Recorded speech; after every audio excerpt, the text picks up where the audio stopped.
Welcome back to Beyond the Diamond, the first place Houston Astros. 3 weeks left, and it's a sprint. Yeah, you had the Astros take 2 of 3 against the NL champions of last year in a pretty dominant. Yeah, it was a rare series for this year. Yeah. Where both first 2 games the Astros dominated, last game Diamondbacks dominated. Yeah, and we'll touch on that series. Astros are sitting at 77-66. Mariners 73-71, chasing 4.5. Rangers 70-74, chasing 7.5. And the white hot Oakland A's, second half A's, are coming into town. Starting tonight, that is September 10th. You have Spencer Arrighetti versus Beto, and Spencer looking for a big bounce back. Yeah, I think after the debacle in Cincinnati. I think I think this is a very important start when it comes to Spencer's playoff position. Being able to show, even as a rookie, that he can take that bad start on the chin and then turn around and put something out. Yeah. This next start, I mean, he only has, probably after this, 3 more starts for the playoffs. So he's got to show that he's still got it. He's not, losing a little bit if he wants to potentially be that 4th starter. Yeah, and that door's open, and we'll touch on that about who that 4th starter could be. But before that, could you tell me who the 3rd highest run differential is in the American League? In the American League as a whole? Number 3. I'll give you 1, Yankees at 128. Yeah. 2 would be Cleveland? No. Baltimore? No. The Astros? No. 2 is Kansas City right now. Wow. And they're behind Cleveland by 3-4 games, right? 3 is the Houston Astros at plus 87. 3? The 12-24 Houston Astros 12-24 are the 3rd best run differential in the American League at plus 84, trailing Kansas City. They jumped, plus 87. 87. Baltimore's plus 84. Yeah. So, wow. Well, the third spot, wild card, Minnesota Twins, a plus 34 run differential. 3-7 in their last 10, lost 4 in a row. And everything in the AL wild card's kind of getting a little tight. Everyone's kind of getting a little... Because the Yankees jumped back ahead of Baltimore. Baltimore's lost 3 in a row. They're chasing the Yankees by a game. Cleveland is starting to get separation in the Central at 82 and 62. Kansas City and the Twins are chasing respectfully 4 and 7 apiece. And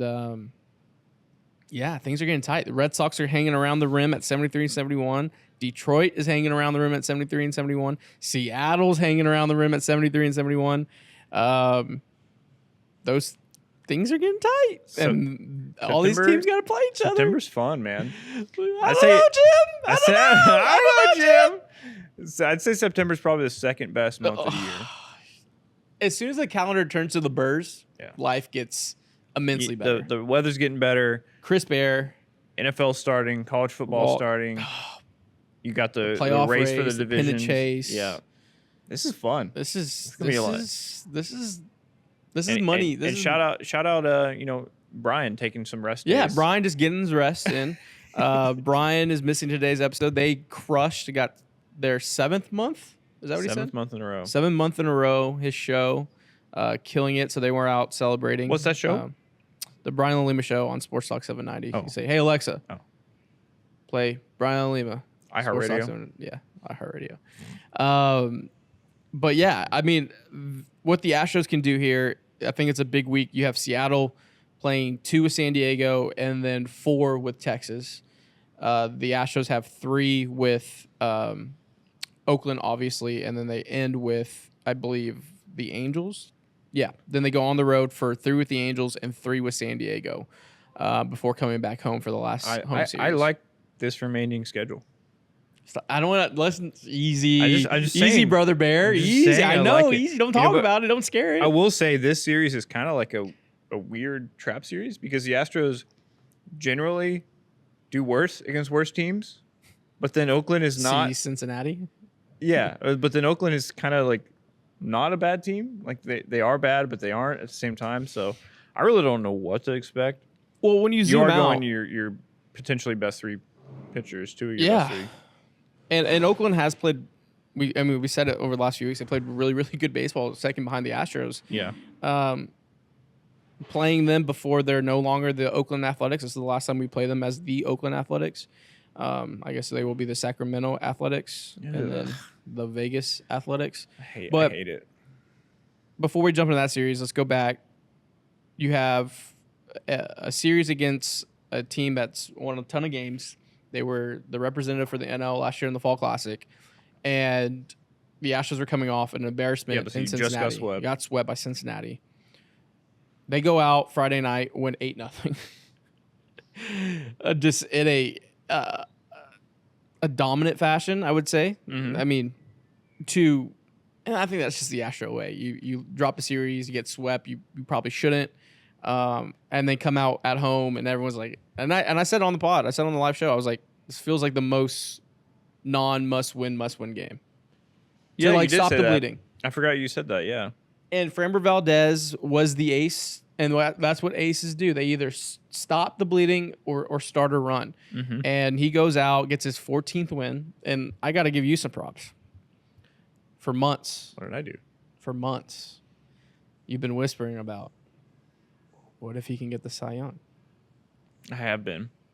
You've been putting in the work. You've been crunching the numbers. I kind of gave up on it. This is kind of your platform now because I think he could get the Cy Young. No way. What's Scooble at? No. If Scooble's gonna have to have, I said he's talking about. I said this like a few weeks ago. I was like, if Scooble has a couple of bad starts, it could get interesting. But he just continues to dominate. He's at a 2.53 ERA. Framber's at 2.97. Tell you what, as Astros fans though, we praying on the downfall of Tarek Scooble. He's a stud. All props to him. But the Astros and Framber would need him to go out and give up. It takes one bad start. A couple bad outings. I mean, he's the overwhelming favorite across, right? He's at minus 5,000. But behind him, it's going to be tough for a closer, Class A, to get votes. First place really votes. Tough, yeah. Corbin Burns has been human. Lugo's been human. Gilbert has been human. Framber Valdez is surging right now. He's at plus 5,000 odds. Obviously, that's a lottery ticket. But with 3 starts to go, Framber goes 3-0 or 2-1, and Scooble drops 2. Things get tight. Yeah, you're gonna have a real conversation about, can Framber Valdez be the AL Cy Young? I'm doing a little head-to-head comparison here. I'm gonna look at their stats. Little StatMuse, or Baseball Reference head-to-head comparison. Well, I mean, as you pull that up, Framber Valdez on Friday night went 7 innings, 2 hits, 0 earned, 7 punchies. It's tough because Scooble's also thrown more innings. He has... How many more? Like 40 or 50 more innings? Framber's thrown 157.1. Scooble's thrown 174. Okay. So about 20 more. About 17 more. And that weird time off. It's interesting. He's thrown three more starts. Oh, man. So... Framber's given up 52 earned runs in 157 innings.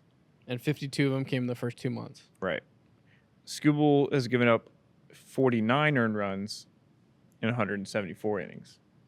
So, I mean, realistically, if over these next 3 starts, Framber continues to go 6-7 innings, 1 earned run or less, Scooble goes 5, gives up 4, 6, gives up 3. Like, it starts getting closer.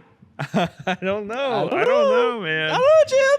I don't know, Jim. Also, the story Friday night, and we kind of teased it on the live show. We got fed some great information. The return of Kyle Tucker. Yeah. We didn't go live with it, obviously, for the reasons of what we do here. But if you could read between the lines, we were pretty much screaming it. We were screaming it from the mountaintops that Kyle Tucker was back. I can be 100% truthful right now. I was pretty much holding my breath every at bat through the weekend. I agree. He didn't look and every at bat was weird. Yeah. But he's so good that he still like worked a couple walks. Yeah. Like he wasn't I wouldn't say he was a hole in the lineup, but he wasn't like the Kyle Tucker that we expect. At the same time, I'll put this to you. Would you have rather him gone on a rehab start, or are you happy that he's just back in the lineup? I mean, I agree. If the lead was like 8.5, take your time. Yeah, take your time. Go get some. But like, even with the cushion they have right now, I didn't mind. It felt like a shot in the arm a bit. Yeah, I think it. I mean, lineup looked great those first 2 games. I think they were vibing. Lineup did great all 3 games. 0 for 2 walk, and then 1 for 2 with 2 runs, an RBI and a walk. He's gonna get it going. Yeah, that's fine. Also, congratulations to Kyle Tucker being nominated for the Roberto Clemente nominee. Yeah, we were at his event last night. Exactly. The team up event for charity. Kyle Tucker, Lance McCullers Foundation, Josh Hader Foundation, Sunshine Kids, and Jose Altuve Foundation had their gala event last night. They raised a ton of money. All of it obviously goes back to the people, and it was a great event. We were lucky to be there, and to see Tuck back in the lineup. Saw him last night. He looked good. He was shooting the shit. He's moving around great. He was shaking hands, kissing babies, doing speeches. Climbing upstairs, he hits a home run tonight. All right, let me look at. I might be on board with that. He hits a home run tonight. Let me look at Beto. That's a good pull for just vibes. So let me look at Beto. He's a righty. Telling you. Who versus lefties is pretty good. He's pretty good against lefties. It's all right. This is a vibe check, dude. Straight vibes. Okay. I'll say this: 2 for 5 with a double. Ooh, that's a solid day at the office. Yeah. All in all, to have him back just makes his team better. Obviously, not breaking news there, but immediately winning a series when he's back, great sign. Yep. The Astros win on that Saturday, secure the series 11-5. They got to Erod. We've seen Erod over the last 5 years. It feels like 50 times. Yeah. Kikuchi gets another win. The Astros are now 7-0 in the Kikuchi starts. Yeah. What a trade. Hey, maybe Dana Brown knows what he's doing. Maybe Dana Brown cooks, and everyone should just order your meal. Yeah. Let the chef stay out of the kitchen. Stay out of the kitchen. Let the chef cook. Yeah. Because that's a Michelin star waiting to happen. Because, granted, obviously the price is the price, the market's the market. But when you make that move to go 7-0 and that guy starts, huge. Yeah, huge. And that's kind of why you have the 4.5. Something's going right. Yeah. Like imagine us flipped 0-7 with a different if Jake Boss was in that spot or something. Buddy. And it was kind of a Kikuchi start that was not his best. No, but he was a vet and stayed out there. Ate some innings. Astros were down 3-1 at one point, and then put up a 4 spot, and then eventually put up a 5 spot, put the game away. But that's all you can ask for when you have, I wouldn't say the most nasty stuff we've seen from him over the last 7 starts, but enough to be like, hey, I can keep us in it. The offense is going to go hang a number, and then 6 innings, 7 hits, 4 earned, 6 strikeouts. I'll take that every time. You take that every day. And I think the real story was seeing Blanco out of the pen. 2 innings, 1 hit, 5 punchies. Obviously, it was a very low leverage situation. It took him it was a little rough those first couple batters, and then he 95, 96. And then he turned it on, and he could have gone 3-4 innings out of the pen. Having that weapon. You want my other take? Okay. Blanco piggybacks Kikuchi in the playoffs, not Spencer. So we're gonna do a clip segment on this in a bit, but yes, I think pairing those two. I think it's Kikuchi, really... Blanco, and then Spencer somebody else or JV Spencer or something. But we're going to do a bit on that. First, I'm going to give my props to Julia Morales. In the booth? In the booth again. And every time she's in the booth, the Astros offense scores runs. That is 20 combined runs in her 2 games in the booth. A little palate cleanser from coming off the series in Cincinnati. Yeah. It was a jolt of energy, some would say. But I think one of the big things that aren't being discussed across the league is Yordan Alvarez can hit at home again. I know. Before the Cincinnati series, he hits 2 tanks. The first game back after the Cincinnati series, back at home, hits 2 tanks. 2 more tanks. Saturday, he was 3 for 5. Quietly getting his OPS back up to the thousands. Just he's ridiculous, man. He's the best pure hitter. He gets beat. He guesses fastball, gets beat on a slider, either down and away or down, and he's able to do what Altuve does. A guy 70% his height and weight, and he's able to flick a ball over the second baseman for an RBI single. It's ridiculous. I can't say enough good things about it. I think Friday we'll try to do it in the lab on one at bat, specifically that happened this series, and it was against it was Jordan's first at bat. He strikes out. They went in with a fastball. Pitches, right? They went in with a fastball, got the corner, just froze him. Yeah. His second at bat, they try to go top shelf fastball, same spot, and he just sends it into the upper deck. And I was just like, that is how good he is, where he can bank that information. Yeah, Like, okay, you might beat got him, me. but you're not going to beat him. More than you're not going to double times. up on me. And so I think that was really, really cool to see because I think he's the best pure hitter in baseball. Yes, Aaron Judge is going to win the MVP. Yes, Juan Soto's doing Juan Soto things. But what Yordan Alvarez does is insane. He's having a down year, and his OPS is going to be 1,000. Yeah, down year. We've been saying that for a bit. I think he's gotten out of that down year now. Yeah. He just kind of started the first half down, and he still was a all-star. Yeah. Which is crazy. It was cool Sunday night to see the full lineup, though. Altuve, Yordan, Tucker, Breggs, Diaz. Diaz, who another multi-hit weekend. Just wish he played every day. Wish he played every day last year. Yeah. Wish he played every day last year. As much as I want to believe, and I love Dusty Baker, and I want to believe that learning last year is what is helping him succeed this year. I don't know if you go from. I don't know if you just go 1 year to being one of the top 3, if not top 1, best catchers in baseball, just because you learned last year. I feel like he could have been a top 10 catcher in baseball if he just played every day last year, which would have been fine. I don't know if that leap happens just because he was sitting and learning. Yeah. I don't, especially with the bat. It's tough, but I also think let's not dwell on the past. Let's go get let's go get another one. I think, actually, I saw a really cool TikTok from Trevor May where he was talking about Yiner's plate coverage, and then he viewed it as a pitcher, and the changeups Yiner, they're going to throw you changeups and splitters all postseason. Be prepared. His hot cold metrics were insane. Where fastball off speed, all red. Yeah, changeup splitters down and away.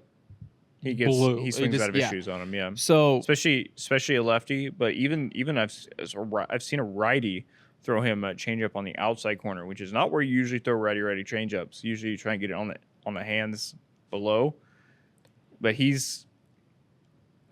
swings out of his shoes on those. Knowing that now, I think there's a way to do a roster configuration that protects him.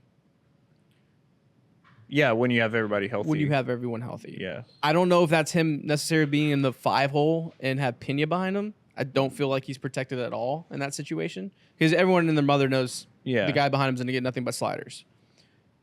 Well, so he could press a little bit, I think. So what if you move him even further down? No. What if you move him in the 2-hole?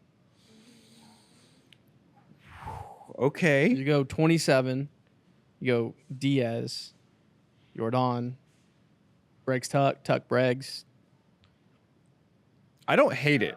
I just got to feel like there's got to be some sort of protection if we know changeups and splitters are coming down the stretch in the playoffs. I'll say this. I think best protection for him depends on if it's a righty lefty on the mound. But I think a lefty behind him is good protect. I think I like Singleton or Gamble behind him if he's hitting fifth. If Tucker's 80% down the stretch, what if Tuck's in the 5-hole? Yeah, I don't mind that. I don't mind Diaz in the 4-hole and then Tuck in the 5th. I don't hate that. You want that guy to get fastballs because I agree. So you don't want them nibbling with him because he'll swing at it. Yeah.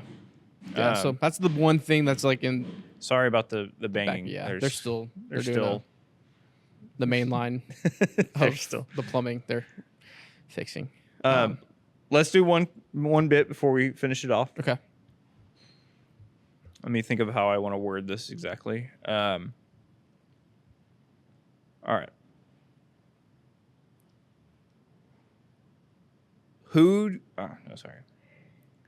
What do you think the Astros rotation is going to be in a 7-game series right now? Not what you want the rotation to be, but what do you think they are going to choose?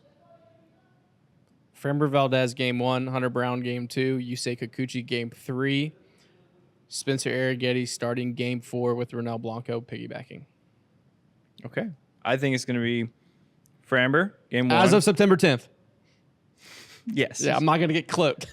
I think it's Framber game 1, Brown game 2, Kikuchi game 3 with Ronel piggybacking Kikuchi. I like that. I like that for the DS. And I'm saying for a 7-game series. Ronel piggybacking Kikuchi. JV starting game 4 with Spencer piggybacking.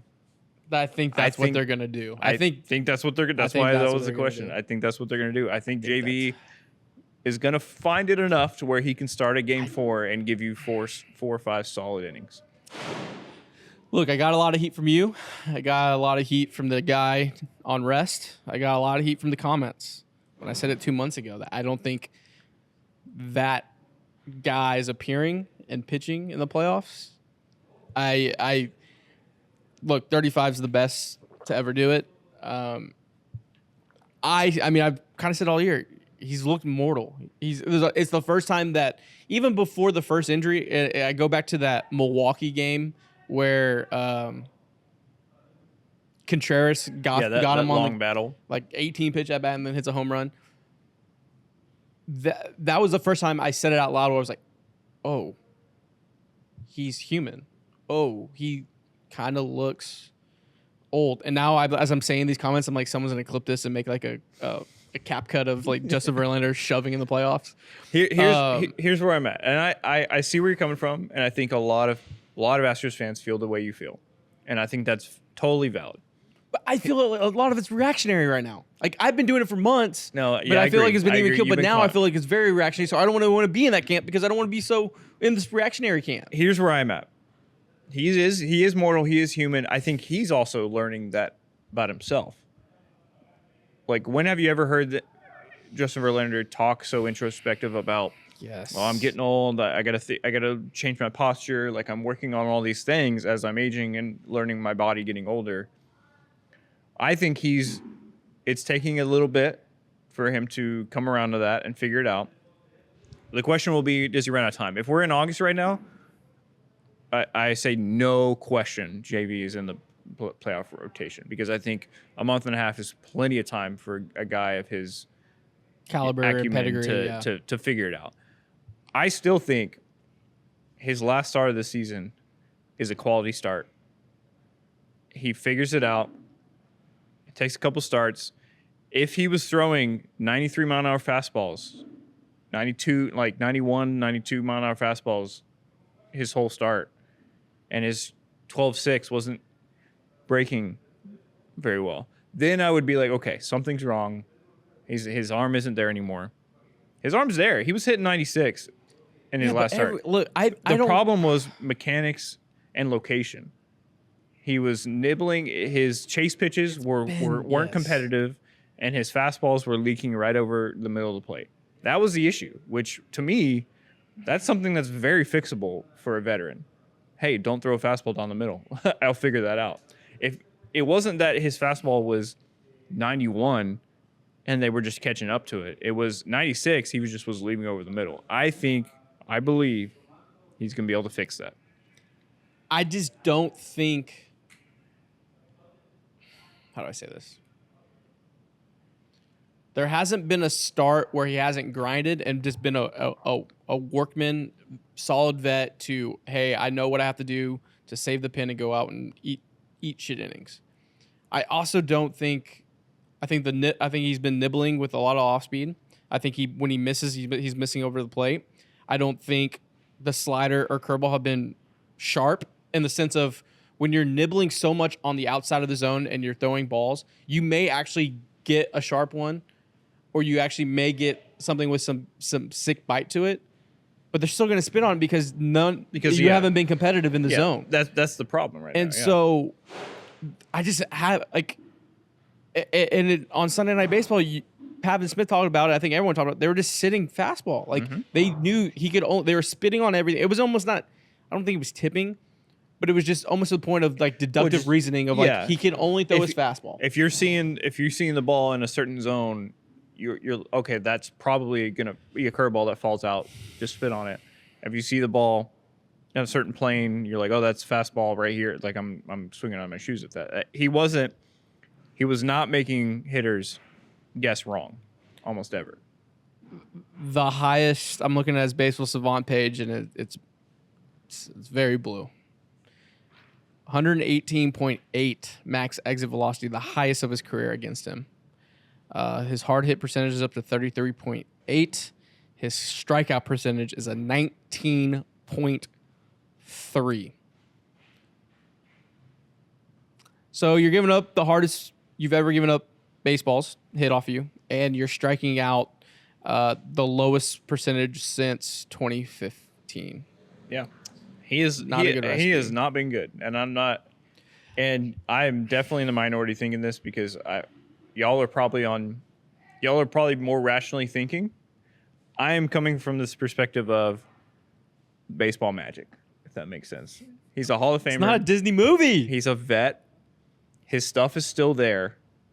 I think he figures it out. I'm not saying he figures it out and he should start game 1 of the playoffs. I think he figures it out well enough to start at game 4. I think he figures it out in a way where he is a more viable option than Spencer Arrighetti to start game 4. No way. I think that this is my take. He is not on the playoff roster for the ALDS because you only need 3 starters. I agree with that. I can see that. He would be on the ALCS roster. That's where I'm at. Yeah, I think he's. And now, Taggart came out with the article today, and they talked about it on the broadcast, ESPN, where they're like, if Verlander's not starting a game, he's not on the roster at all. Do you fully believe that? Do you not think JV would want to contribute out of the pen at all? I'm not trotting a 41-year-old out of this. I mean, no. I no. Please, like that would be egregious.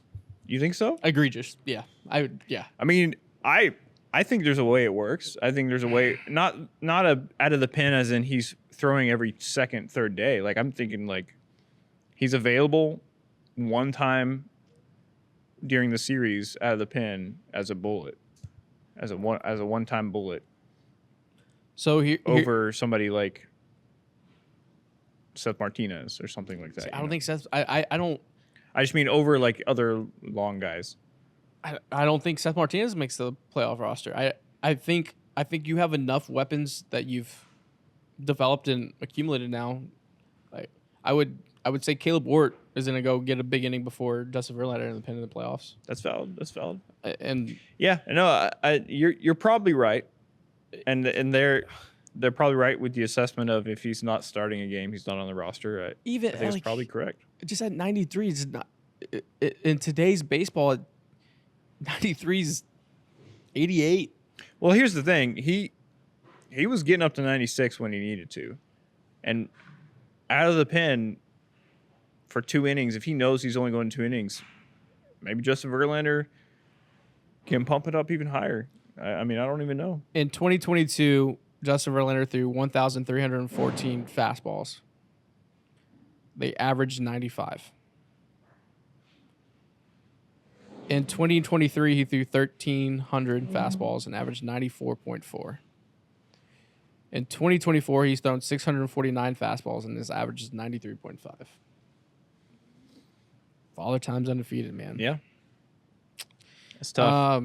But, I mean, then again, if there's anyone to get the benefit of the doubt of riding the ship over the next 3 starts, it's him. And so the runway's short.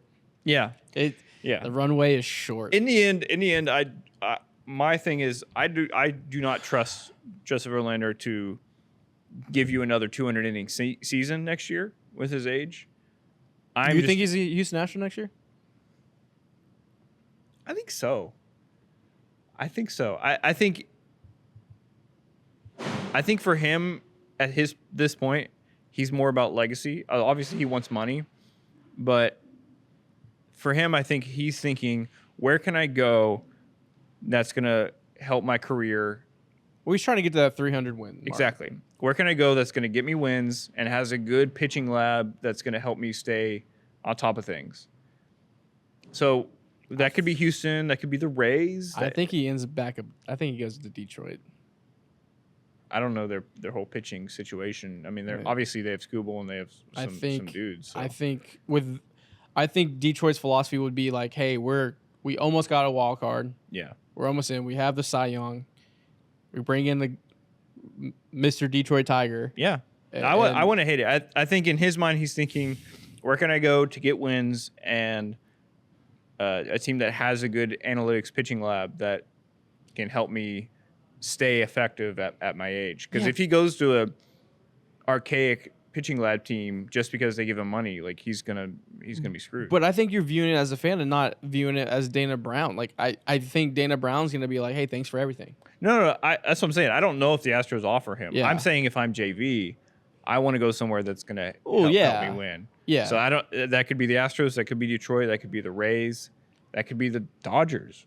Well, maybe I don't know. Their guys get hurt in their game. But somewhere with a good analytic pitching lab, I think, is where he's looking. And there's some recency bias, right? Because he hasn't been good over his last 4 starts coming off the IL. But I don't know. We'll see. He has. He has 3 more starts. Man, you gotta hope he gets. He showed some flashes this year. He won a couple 6-inning quality starts this year. So we'll see. Yeah, we'll see. We'll see. Well, Astros Oakland starting tonight.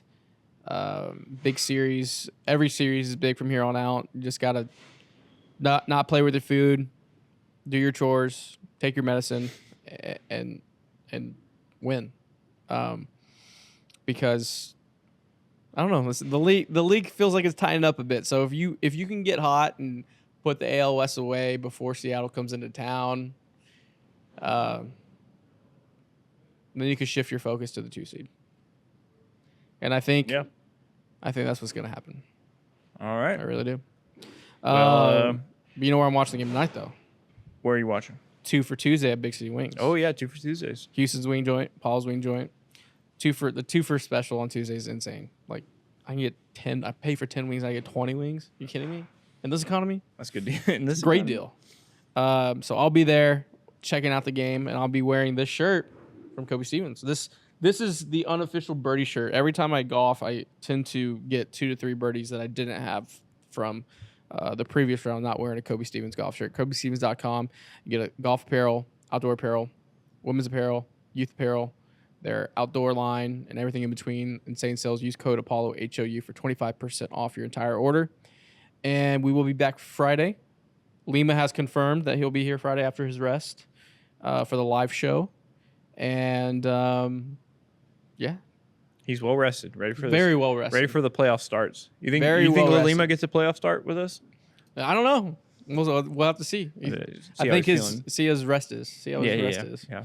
All right. He's gonna be so mad. Thank you for watching and listening to Beyond the Diamond podcast. We will be back Friday, like you said, at noon. Go Stros and go Texans. Peace. You gotta slip that in there. Peace. Love you guys.